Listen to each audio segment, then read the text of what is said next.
અરુણાચલના એક યુવકનું દહેરાદૂનની અંદર મોત નિપજાવી દેવામાં આવ્યું અને ખૂન કરી દેવામાં આવ્યું. આપણે કેટલા અસહિષ્ણુ થતા જઈએ છીએ. હમણાં ટૂંક સમય પહેલાં સોમાન પર અમે એક અરુણાચલના યુવકનો વિડીયો કર્યો હતો, જેની અંદર ગુજરાતી જે ગીતો છે, અરુણાચલનો યુવક અહીંયા આવીને શીખ્યો, ગાય છે, એનું કલ્ચર અપનાવી રહ્યો છે.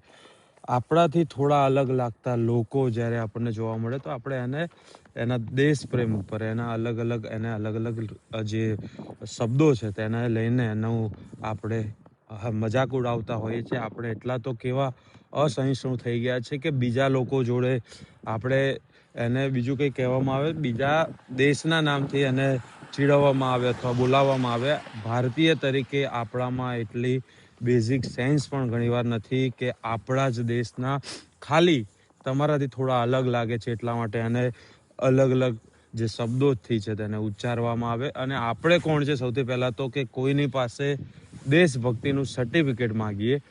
જ્યારે આ જે 7 સિસ્ટર્સ આપણા જે રાજ્યો છે તે તમામ રાજ્યોની વાત કરીએ તો આ રાજ્યોની જે પરિસ્થિતિ છે એની અંદર આપણે જોઈએ કે ચાઇના જેવી બોર્ડરથી ઘેરાયેલો જે આ પ્રદેશ છે બાંગ્લાદેશ નજીકમાં છે. ને હમણાં ટૂંક સમય પહેલાં આપણે જોયું બાંગ્લાદેશના નેતાઓ જ્યારે બોલ્યા ત્યારે 7 સિસ્ટર્સના જ અલગ રાજ્યોમાંથી લોકોએ કેવો પ્રતિસાદ આપ્યો. ભારતીય સેનાની અંદર કેટલા મોટી સંખ્યામાં આ વિસ્તારના લોકો છે જે સેવા આપી રહ્યા છે. તો તમે જેમ ભારતીયો છો, હું જેમ ભારતીય છું, એમ એ પણ ભારતીય છે. આપણે કોણ છે, ક્યારેક ભાષાના નામે, ક્યારેક ધર્મના નામે, ક્યારેક પ્રદેશવાદના નામે, ક્યારેક તમારા કરતાં અલગ દેખાવાના કારણે આપણે બીજા વ્યક્તિને સહન નથી કરતા હોતા. તો આ તો અત્યારે હાલ આપણે કેવી પરિસ્થિતિમાં જીવી રહ્યા છે, કેવા બની રહ્યા છે. અનેકતામાં એકતાની આપણી જે સંસ્કૃતિ હતી, આપણી વાત હતી, એને લઈને અત્યારે હાલ આપણે કઈ દિશા તરફ આગળ વધી રહ્યા છે આપણે સૌથી પહેલાં વિચારવાનું છે. અને છેલ્લે તો આપણે હોમો સેપિયન્સ છે.